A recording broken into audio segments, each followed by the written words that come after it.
Buenas noches, país. ¿Cómo están ustedes? Como todos los miércoles, Raúl Olivera Rendo, Economía Ahora. Tras 20 años de charlar con ustedes, no ininterrumpidamente, hubo una pequeña interrupción debido al gobierno de turno. Pero sí, volvimos, aquí estamos y seguimos charlando en semanas que cada vez se hacen más convulsionadas, más problemáticas, más violentas. Pasamos de la violencia en el fútbol a la violencia en las provincias. Yo vengo de Iguazú, justamente donde hubo un grave problema en Ciudad del Este, que se fue diluyendo en el tiempo, porque pasaron en 40 millones, terminamos en 8, pero bandas que están muy armadas y que eso nos trae problemas a todos, tanto a Paraguay como a Brasil como a Argentina. Y por otro lado, en la provincia argentina, por antonomasia, Santa Cruz, un emblema de inversión de los últimos 12 años. Un emblema de inversión del 48 horas antes de irse el gobierno. Y un emblema de problemas de la gente, no solamente de la política, sino de la gente. Gente que no cobra, ya que la mayoría es empleada pública hace más de 2 meses. Y ahí empezamos a decidir, en base a lo que dice la expresidenta, lo que dice la gobernadora actual. Y a mí me preocupan las cosas que se dicen. ¿Qué quiere que le diga? Máximo le echa la culpa a Mauricio Macri. Una maravilla, un cinismo a toda prueba. Cristina hizo su cadena nacional diciendo que el periodismo, o sea, nosotros los que somos chiquitos y los grandes de otros canales, hicieron esa marcha. Estamos hablando de gente que no cobra hace más de 2 meses y que no ve un horizonte para poder cobrar.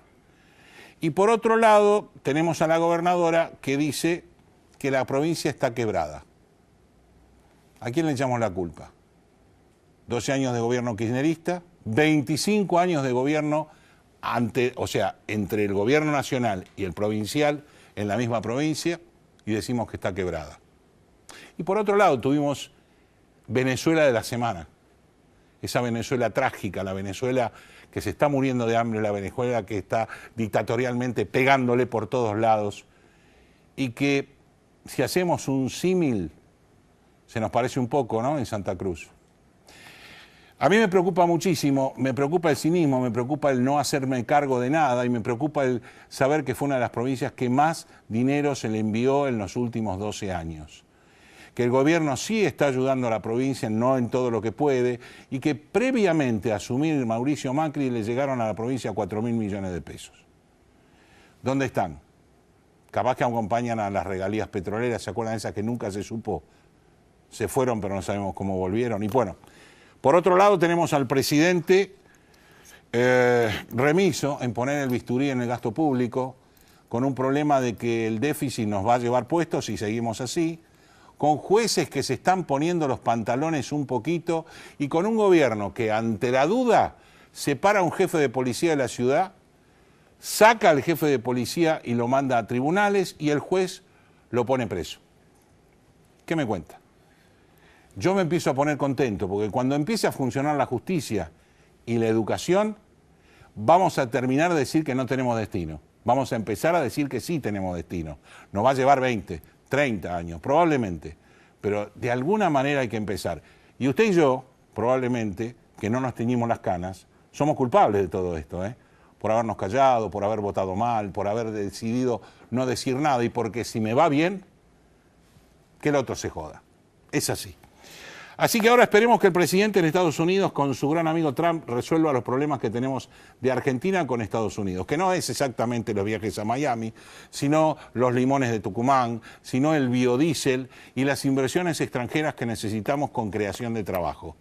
No inversiones extranjeras que necesitamos para la timba financiera, que esas hay, sino las inversiones extranjeras para la creación de fuentes de trabajo, que es lo que la Argentina necesita para trastocar los planes sociales en trabajo genuino que es dignidad para la gente. Vamos a estar hablando de todo un poco y vamos a estar hablando por una parte de la izquierda con Néstor Pitrola, que ha sacado un libro con respecto a lo que es la izquierda dentro del Congreso de la Argentina. Vamos a estar hablando con un diputado por el tema del Inca, un tema importante, diputado Raffo, tema importante de lo que nos pasó en este gobierno de Mauricio Macri, y lo que pasaba antes, y también vamos a estar hablando de economía con Javier Milei, y por supuesto, terminaremos de dilucidar qué pasa con la recaudación como siempre con nuestro columnista, el doctor Luis María Peña.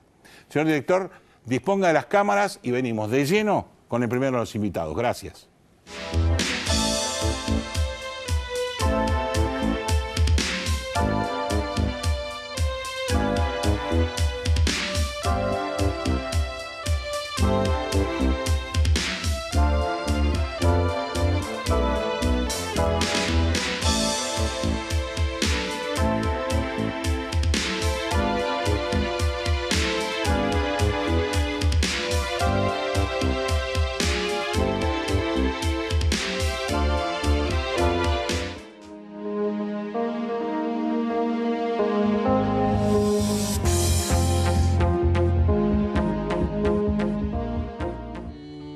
Relevamientos y auditorías fiscales Sociedad Anónima.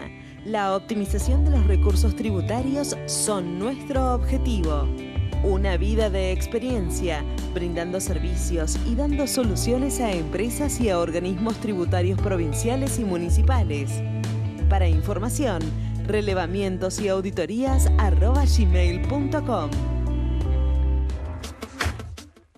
Bodega Iacarini cuenta la historia del vino de San Rafael. Cada una de sus líneas transmite los valores de la tradición, el culto al trabajo y su recompensa, el homenaje a sus hacedores.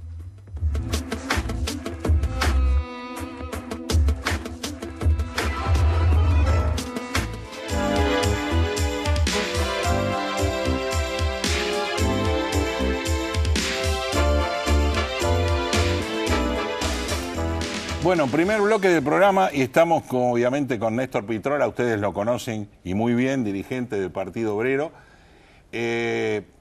con un libro de la fuerza de la izquierda en el Congreso. Obviamente es un raconto de todo lo que hizo la izquierda a lo largo del gobierno anterior y dentro de su participación mucho más activa en el Congreso que anteriormente. Quizás también porque tuvieron mucho más llegada al Congreso que anteriormente, ¿no?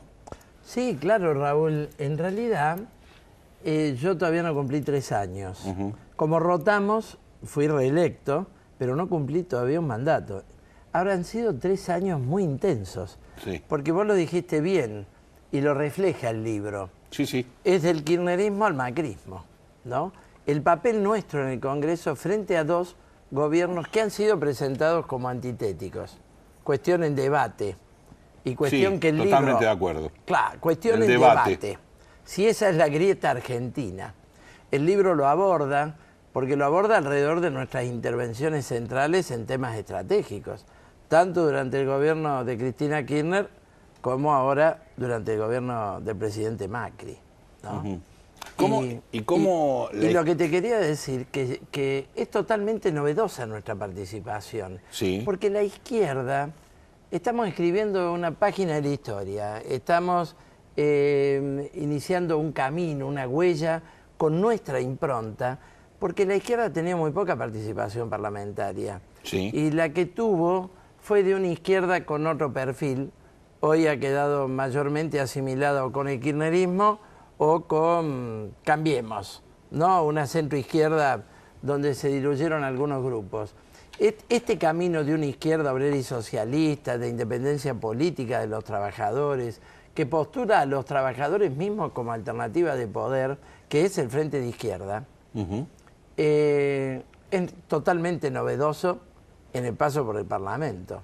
¿Y cómo se preparan para justamente esta elección parlamentaria de octubre? Bueno, ¿con la misma estructura que antes? ¿Más participación? ¿Creen que van a tener más participación? Indudablemente la izquierda creció. Claro. Ninguna duda. Es un ascenso desde el 2011 de características muy notorias. Ahora estamos en las vísperas de un acto del 1 de mayo, sí, donde vamos a ir a la Plaza de Mayo y estamos esperando triplicar el acto de la CGT que se encerró en obras sanitarias, lo cual es una foto de un momento político. No, son hechos, son hechos. Bueno, hechos de lo que pasó en la última. Exactamente, porque el de la CGT va a ser un acto con derecho de admisión, claro, para evitar inconvenientes de una burocracia sindical dividida, fracturada, envuelta en negocios, en camarillas de toda la fractura del poder político, en particular del A peronismo. ustedes son una de las partes que le ha echado la culpa a la CGT de lo que pasó en su movilización. Ustedes son una parte de la culpa y la otra parte de la culpa la tiene el kirchnerismo. Claro, lo cual, eso fueron en la bandera de la CGT. Sí, lo cual no es cierto, ni por el lado del kirchnerismo ni por el lado nuestro. El reclamo de paro nacional y el enojo absoluto con la dirección de la CGT vino de todos los sectores de la movilización, que era una movilización de más de 100.000 personas. Quizás 200.000. Pero no será que estamos atrasando, hubo una revuelta de la propia base, los sindicatos convocantes. Este es el enorme... ¿No es porque los dirigentes están atrasando? Sí, se quedaron en el tiempo, se quedaron con la CGT de los gordos, en su momento la tranquilidad, y la base no se siente representada. Totalmente, no te quepa duda. Por eso el ascenso de la izquierda del movimiento obrero, en particular del Partido Obrero. Si vos ves, ahora Romina del Pla está al frente de una gran lista en el principal sindicato de la provincia de Buenos Aires, el SUTEBA de Baradel. Una gran oposición al frente de 40 seccionales. Hemos ganado el sindicato del neumático nacional recientemente, un sindicato industrial de todo el país. El ascenso que tiene la izquierda en los sindicatos es preocupación del poder. Y en su momento Macri les dijo a todos los gordos, como vos los llamás, que están bien llamados. Algunos son distintas fracciones. Somos gordos, cómodos. Sí, es el sindicalismo. Archimillonarios, lo que el sindicalismo del poder, el sindicalismo empresarial. Exactamente. El sindicalismo de las barras bravas, el sindicalismo de los manejos de los clubes, el sindicalismo que ya está de espaldas al proceso, creo, muy dinámico en la juventud, particularmente del movimiento obrero. Y yo creo que... Bueno, Macri le dijo, te iba a contar, a ellos, los voy a ayudar a terminar con los troscos, que es una frase emblemática de un periodo político, ¿no? Bajo el propio kirchnerismo creció la izquierda, como izquierda. También la frase atrás. También la frase atrás. Absolutamente. También. Porque yo creo que se pueden hundir juntos. Claro. Es una sociedad con una mafia. Ahora, ¿cómo explicás vos que la izquierda en este país haya crecido cuando, como internacionalmente, es como que hay un cambio hacia otra cosa? Por ejemplo, Trump es un caso, Marine Le Pen es otro, van todos hacia otro lado. Bueno, ahí viene una reflexión. Y nosotros, Argentina, es como que estamos al revés. Bueno, esa reflexión me interesa mucho. Creo que no estaríamos al revés. Hay una tendencia mundial a la polarización. Crecen opciones por derechas, pero también hay una tendencia a opciones por izquierda. Vos mencionaste muy bien Trump, pero antes del fenómeno Trump estuvo Bernie Sanders, que fue el gran fenómeno que gana 22 estados al establishment de Hillary Clinton, dentro del Partido Demócrata, y se estimaba por todos los analistas políticos norteamericanos que si Bernie Sanders era él el que enfrentaba a Trump, ganaba la elección. Sí, claro. En cambio Hillary no. Y Trump fue cobarde. Nos rompió con el Partido Demócrata y con ese establishment repudiado por amplios sectores, porque el trabajador norteamericano está barranca abajo. Este es el gran tema. Las condiciones sociales en el mundo capitalista entero, aún en las llamadas naciones del primer mundo, son de un deterioro extraordinario. Se ha visto ahora en la elección en Francia. Es decir, que vivimos un fenómeno mundial de crisis capitalista que plantea una tendencia a la polarización política. De hecho, en Francia, algún candidato de izquierda radical, que no es una izquierda como el Frente de Izquierda en la Argentina, pero que ha reflejado esa tendencia, ha sido Mélenchon, que obtuvo casi un 20%. Se dividió en 4/4 el electorado francés.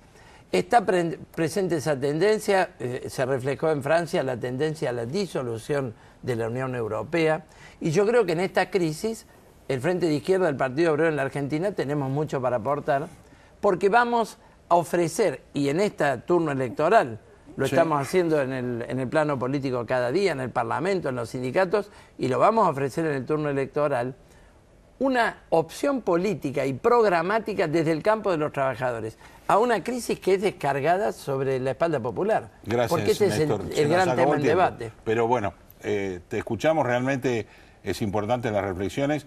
Lamentablemente se nos acabó el tiempo, pero vamos a tener de aquí a octubre grandes charlas. Sí, gracias por haber con, venido. Con todo gusto. Y bueno, seguiremos charlando. Gracias a vos por la presentación de la Fuerza de la Izquierda. No, para nada, es interesante leerlo. Editado por Planeta, que está en todas las librerías. Es interesante leerlo por la gran actividad que tuvo la izquierda en este proceso de un gobierno y otro. Gracias por haber venido. Gracias a vos. Una pausa y venimos a hablar del Inca.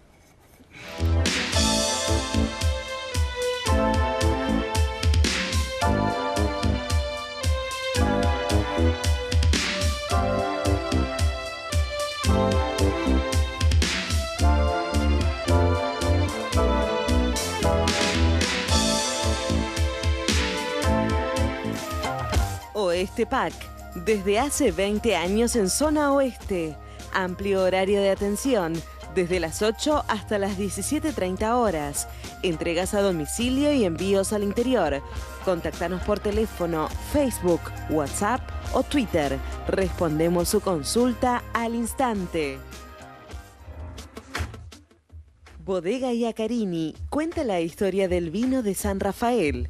Cada una de sus líneas transmite los valores de la tradición, el culto al trabajo y su recompensa, el homenaje a sus hacedores.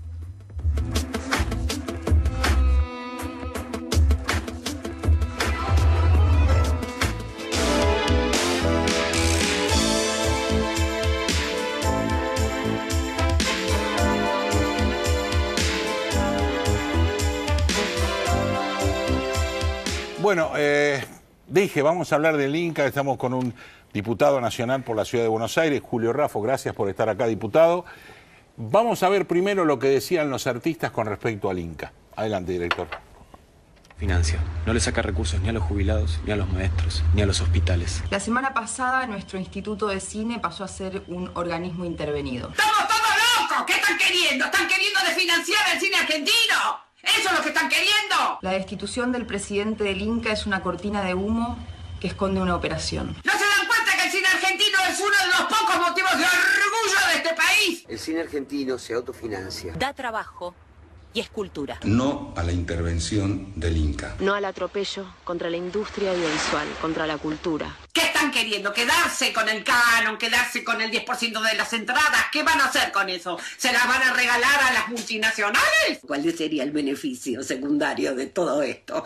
¿Destruir al cine argentino? Todos los que hacemos cine estamos unidos para pelear por nuestra ley de cine que es ejemplar en todo el mundo. Por el cine nacional y sus trabajadores. Digo no a la intervención del Inca. Por la ley de cine y sus trabajadores, no a la intervención del Inca. No a la destrucción de la ley del cine.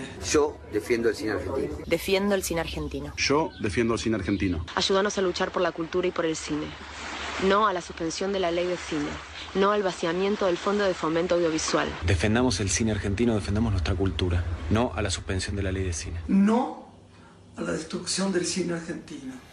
Bueno, escuchamos una cantidad de actores y actrices importantes con respecto a lo que opinan ellos.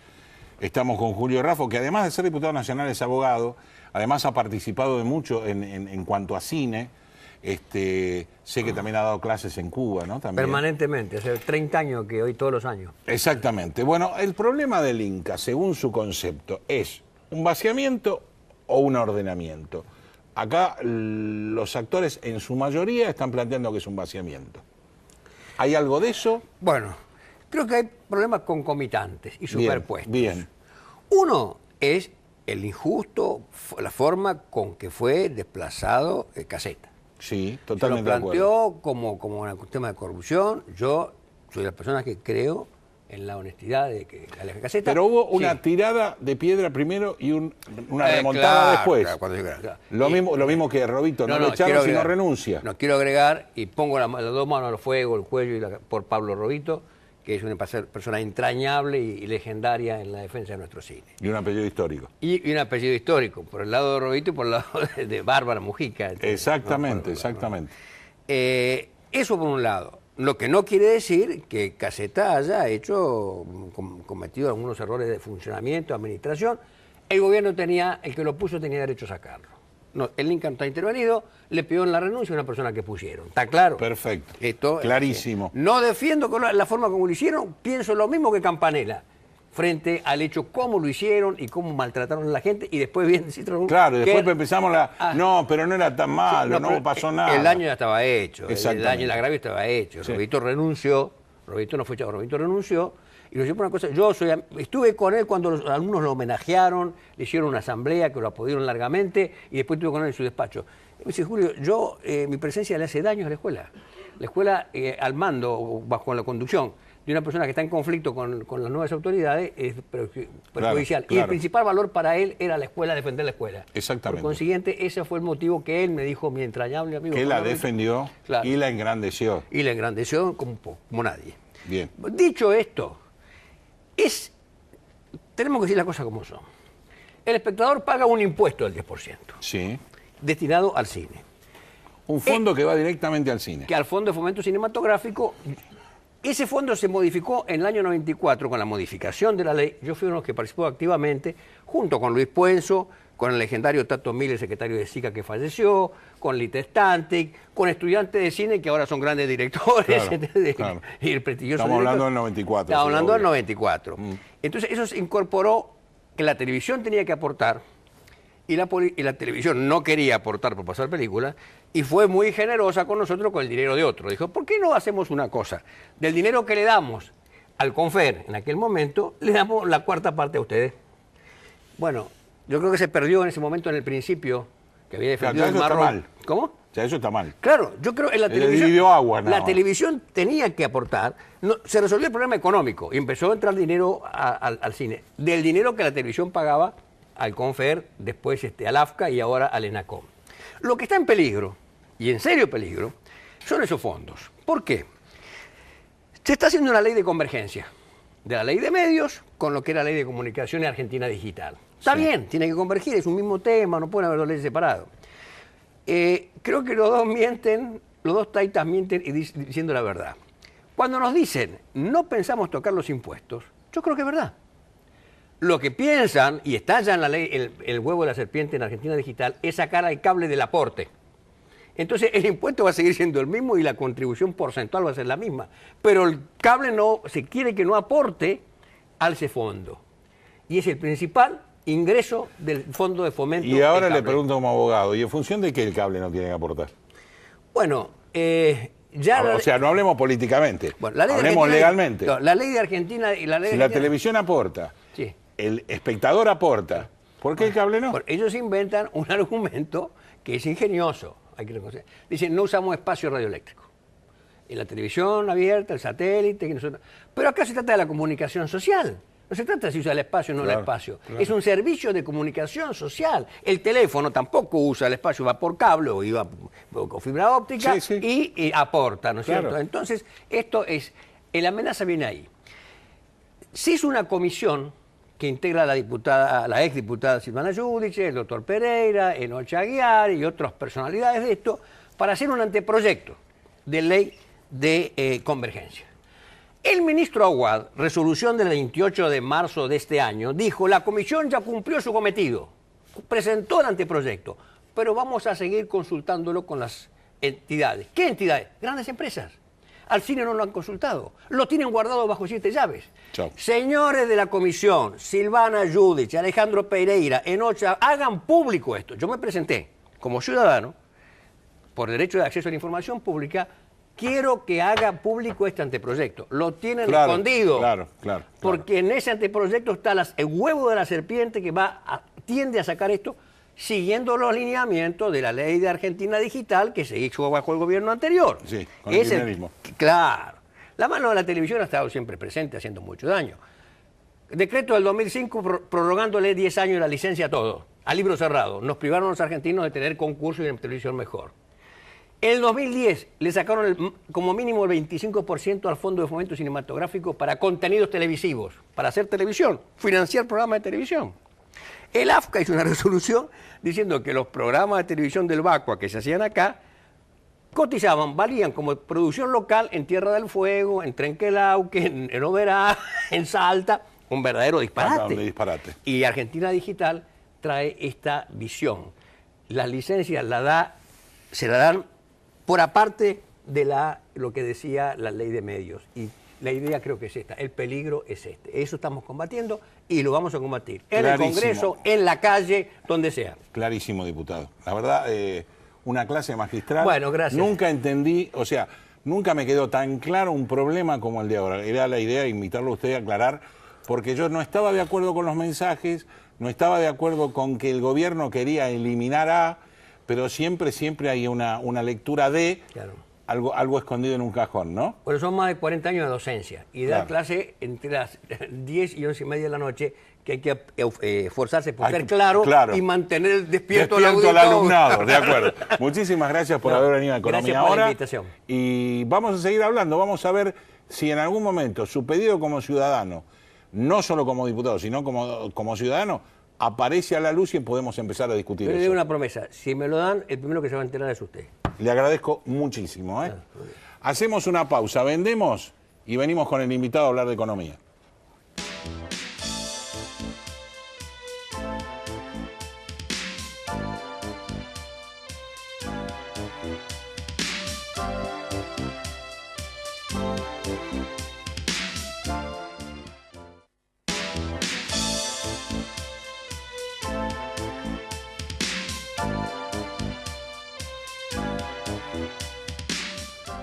Bueno, lo prometí en el comienzo, ¿no? Íbamos a hablar de economía, de lo que nos pasa en el país, con Javier Milei, por supuesto que con el cual estamos. Gracias, Javier, por estar conmigo.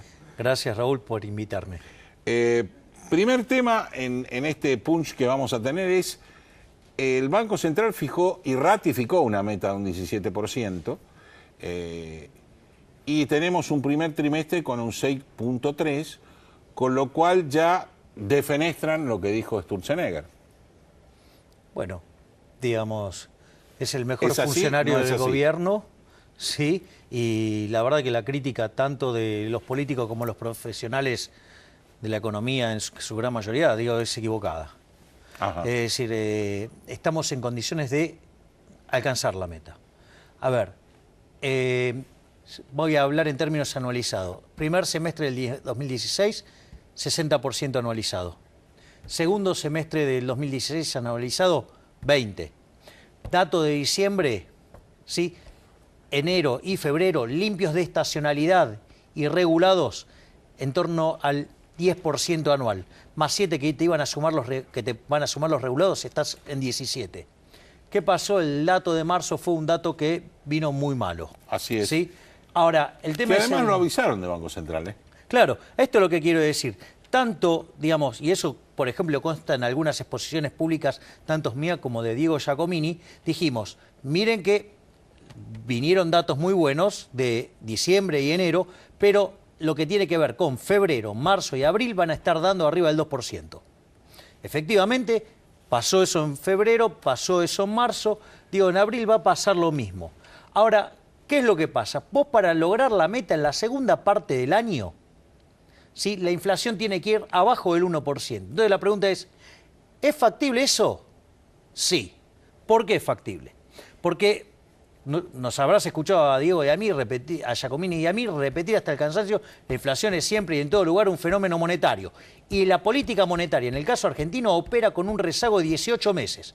¿Qué quiere decir esto? Que para mediados de año, la política monetaria desastrosa implementada por el impresentable de Vanoli deja de tener efectos. Claro. Se termina la herencia monetaria. Empezás a ver los efectos de la política monetaria de Sturzenegger. ¿Sabes qué? La inflación la vas a ver derrumbarse. Va a estar debajo del 1% mensual, ¿no? Otro elemento en el cual funciona el Banco Central y está funcionando préstamos y están funcionando buenas cosechas y demás. Tema dólar.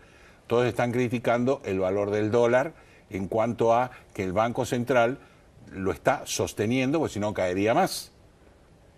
¿Es así? ¿Es lógico que el dólar esté así, donde hay economías que no le convienen, economías que más o menos, y economías que por ahí sí? Raúl. Dentro del país. A ver, me parece que a esos que dicen que el dólar está bajo, digamos, que me digan cuál es el valor de equilibrio entonces. ¿No? Depende, por eso no es lo mismo un productor agropecuario que Cristiano Ratazzi, la pyme. Pero a ver, digamos, si vos también consumís distintos bienes. Sí. ¿Sí? Y obviamente, digamos que... Si tenés un sueldo, no tenés 20. Y claro, exacto. Así que digo, todos tenemos ese problema en la economía. Ese argumento, digamos, yo se lo escuché decir a alguien que fue ministra de Economía de una provincia. Es un papelón, es un bochorno. Digamos, entonces, ¿qué? Entonces voy a tener que tener 150.000 tipos de cambio. Pero eso digamos, es una locura eso. Ah, sí. Claro. Estamos hablando de la misma persona. Claro. Una muchacha rubia. No es rubia. ¿No? No es, digo, estoy hablando concretamente de Silvina Batakis. Que exactamente. Dijo ese papelón. Te iba a decir griega. Pero bueno, digo, entonces, a ver, claro, que hay que tener un tipo de cambio de acuerdo a la actividad. Sí, claro, entonces necesito... 200 tipos de cambio. Sí, necesito uno por cada bien que existe en la economía. Es un disparate, eso es, digo, es decir, es una locura. Y la verdad que determinar si un precio... a ver, cuando un precio es de mercado, un precio libre...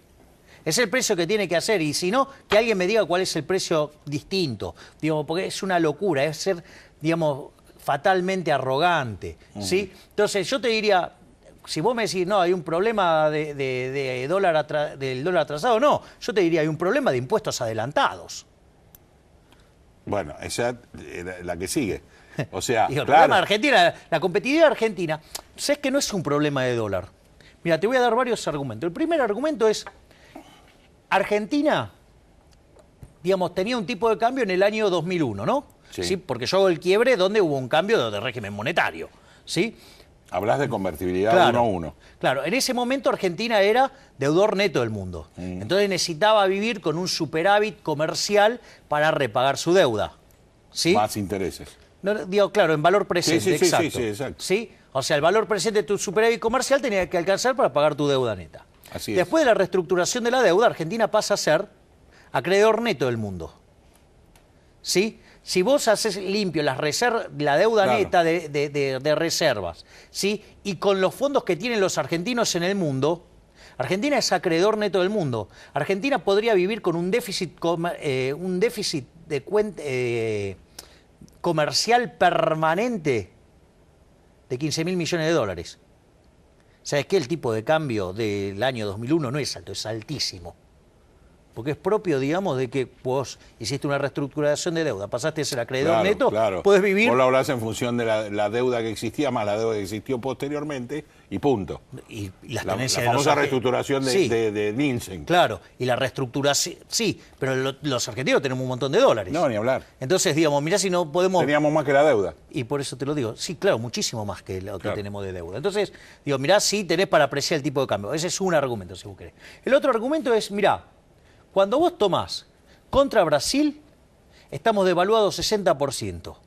Contra Uruguay, 35%. Y contra el resto de América Latina, 40%. Es decir, la única moneda de porquería tiene que ser la nuestra, ¿sí? Ahora, el otro punto es, si vos me decís, mirá, en realidad yo tengo una política fiscal que me aprecia la moneda, sí, bueno, pero entonces, digo, vos no me podés pedir que yo destroce la política monetaria, que tenga un mamarracho monetario, porque la tengo que adaptar al mamarracho que tengo en el plano fiscal. No, si yo tengo una buena política monetaria, tengo que mantener la buena política monetaria y corregir el mamarracho fiscal. Hablando de mamarracho, de lo que pasó en el gobierno anterior con respecto a las reservas que deja Néstor, que me preocupaba, porque venía muy bien, con el viento de cola, $800 la soja, obviamente. Teníamos hasta el coche del abuelo guardado en el garage, todo. Cuando se va Cristina, el Banco Central está quebrado, y volvemos a tener más de 50.000 millones de dólares de reserva. En lo que llevamos este gobierno, que según los kirchneristas, Macri tiene la opción de que destruyó el país, una capacidad espectacular, y según yo creo que cambiaron muchas cosas. No se han hecho muchas todavía, porque el tiempo no alcanza, pero sí se cambiaron muchas cosas, como ejemplo el Banco Central. Bien, es la única institución que creó este gobierno, ¿eh? Digo, a ver, vamos a esto. Lo primero que habría que explicarle a los kirchneristas que la economía no es de 2 minutos.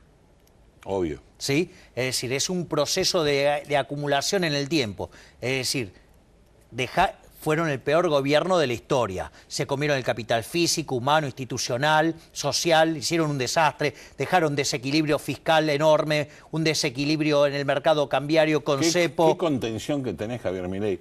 Se comieron. Pero en otro lado dicen que se afanaron, pero muy bien lo tuyo. Bueno, digo, ponele la definición que quieras. Ahora, entonces, la verdad es que vos no, digamos, a ver, si yo me dedico a, no sé, a producir fideos, ¿sí? Entonces tengo una máquina que produce fideos y toda la que gano me la patino y hay un día que la máquina deja de funcionar. Entonces, ¿qué? ¿La culpa es del que prendió la máquina el día que dejó de funcionar o el que se la comió, digamos, Claro, que no la reinvirtió que en no, todo? que no la reinvirtió. ¿Qué? Bueno, está claro, digo, ¿cómo es eso? Sí, o sea, sí. bueno, esto es exactamente igual.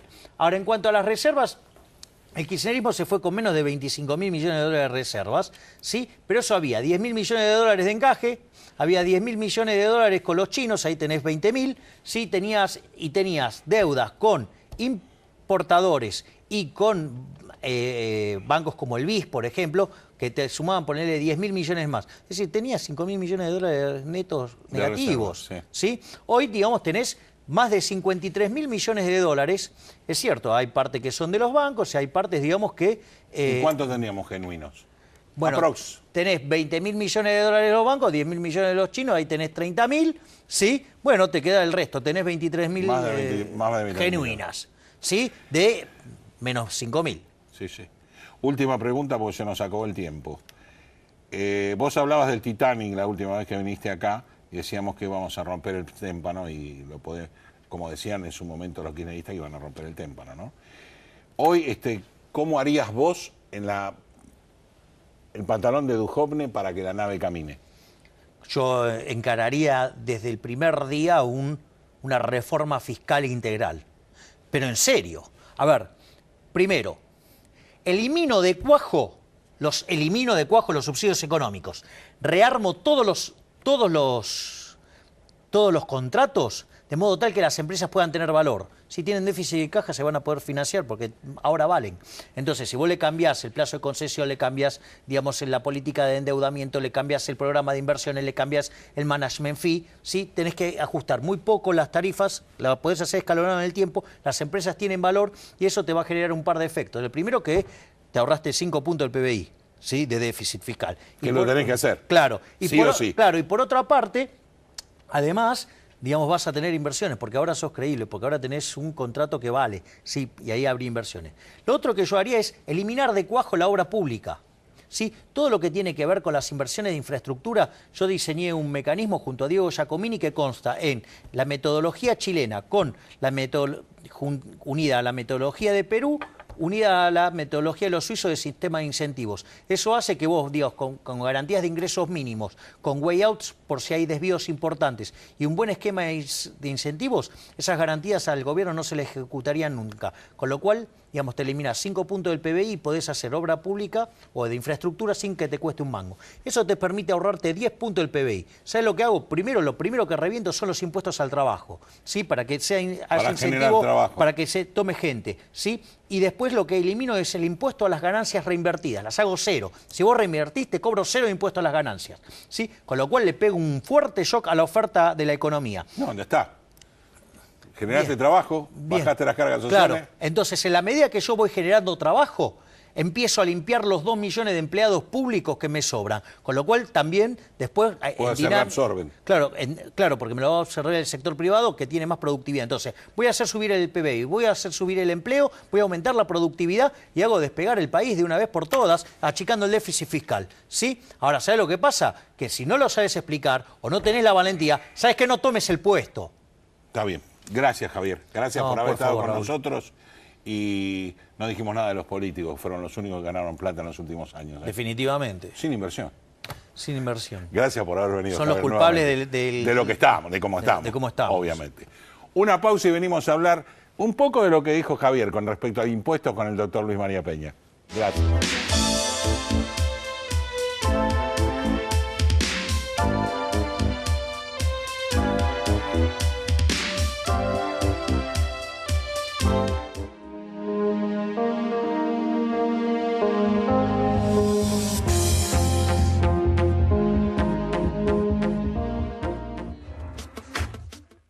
Bodega Iacarini cuenta la historia del vino de San Rafael.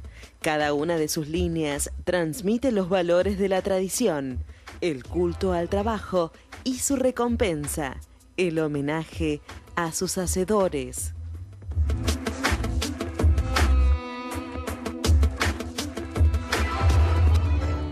Relevamientos y auditorías fiscales Sociedad Anónima. La optimización de los recursos tributarios son nuestro objetivo.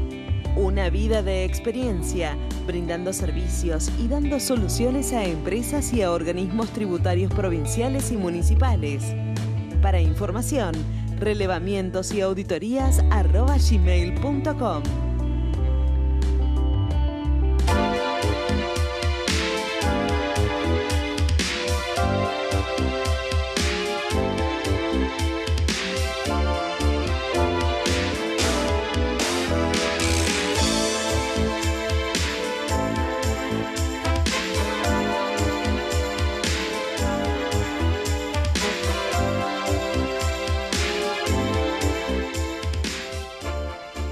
Bloque de Repar, y miren lo que tenemos en la mano, es espectacular. Colección práctica de impuestos, lo nuevo, ganancias de tercera, sociedades, Claudia N. Cerquiara, declaración jurada 2016-2017, con todo lo que tenemos que saber. Es un pack de Repar nuevo, absolutamente nuevo.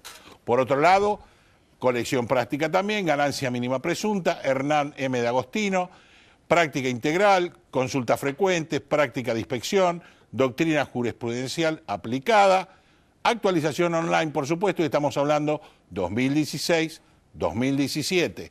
Es el pack de Repar.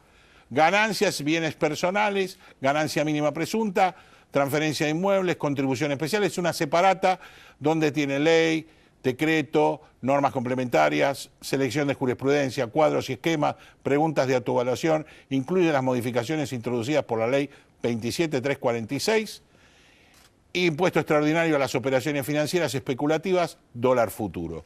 Y por supuesto, todo este pack se completa con los impactos del blanqueo en las declaraciones juradas del impuesto a las ganancias y bienes personales y ganancia mínima presunta, de María Josefina Bavera, Claudia N. Cerquiara, Hernán D'Agostino y Fernando López Chiesa. Todo esto es el pack de Repar que ustedes lo tienen que tener porque tenemos que empezar a liquidar, mis queridos colegas. Empezamos a liquidar ya impuestos por el mes de junio y tenemos que estar totalmente al día. Así que, Repar, su libro en impuestos. Estamos con el doctor Luis María Peña. Luis María, ¿cómo te va? Buenas noches. Bien. Nosotros habíamos hablado de un montón de cosas en la semana pasada y nos había quedado inclusive que pasó una reducción de retenciones y lo positivo de la reducción de retenciones a tal punto que el licenciado Abad lo declaró con el ministro de Economía con gran sorpresa que habiendo reducido las retenciones aumentaron la recaudación, cosa que nosotros venimos diciendo hace más o menos 10 años. Sí. Justamente Javier planteaba un poco eso, ¿no? Reducir y generar más impuestos por mayor actividad, en vez de frenar. Es algo que es básico. Las recaudaciones no pueden crecer, la recaudación fiscal no puede crecer simplemente por el aumento de impuestos o aumento de alícuotas, porque existe la llamada curva de Laffer, que cuando llega a un cierto punto se viene abajo como un tobogán, porque es impagable, porque es confiscatorio y desaparece. Están las formas, pensando de que la política tributaria es un instrumento de la política económica y se han tenido resultados. Es decir, eliminando en algún tipo de cultivo y reduciendo en otros las retenciones, ha conseguido, lógicamente, un gran salto en las exportaciones. Claro. Esto trae como colofón mayores ganancias para el productor.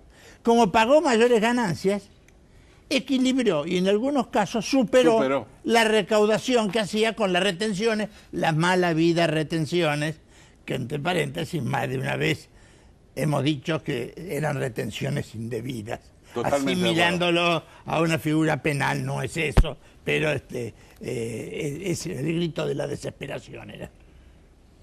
Es lógico que pase eso y es lógico que alguna vez lo prueben, porque siempre estamos en la fácil de aumento tasa, aumento tasa, aumento tasa y ya la gente no quiere saber más nada. No, es que ya no. No da para más. No da para más. Bueno, de Macri, por otro lado, da instrucciones sin tocar planes sociales, como hablaba Javier Milei, por ejemplo, da instrucciones para que la nación, las provincias y los municipios empiecen a optimizar y reducir gasto de tipo operativo, sin hablar de reducción de personal aún.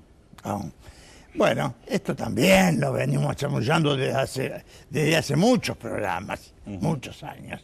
El gasto público ineficiente, improducente, claro, político, demagógico, tiene que ser limitado por todas las provincias. Si no pongo el caso de Santa Cruz, porque eso ya parece, eso sí, qué suerte tendríamos si tuviese, por ejemplo, el espíritu de los puntanos que quieren abrirse del país. Ojalá se nos fuera Santa Cruz del país, porque ese es un cáncer que la nación no puede soportar más. Y lo peor del caso es que no fue como consecuencia de no haber tenido los bienes naturales que Dios le proveyó a la región, que los tiene, sino producto del desmanejo y, por supuesto, no quiero hablar de toda la catarata de juicios por apropiaciones ilegítimas, asociaciones ilícitas, etcétera, etcétera. Y causa gracia cuando la gobernadora, no puede ser gobernadora, es decir, en cierta manera yo voy a parafrasear a quien me antecedió, no se puede poner un mamarracho si no tiene capacidad, y decir, nosotros lo que hemos heredado, tranquilo, que lo que heredó es de la familia.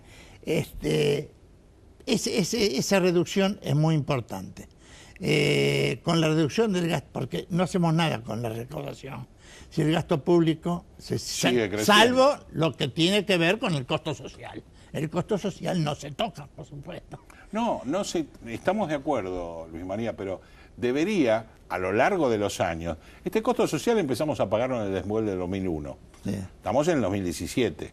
Debería haber sido, con una bonanza tan impresionante como la que hubo, haber habido una reconversión de lo social a lo productivo, a lo lógico. No se ve. Pero no se ve. No se ve.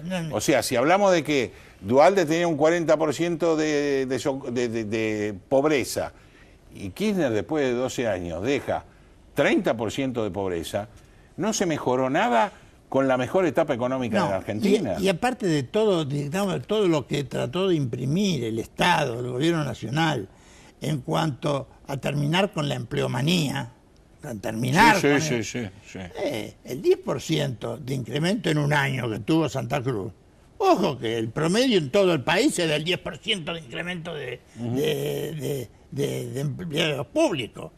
Que entre paréntesis, como son sobreabundantes, nada produce. Ni siquiera el trabajo burocrático que le toca.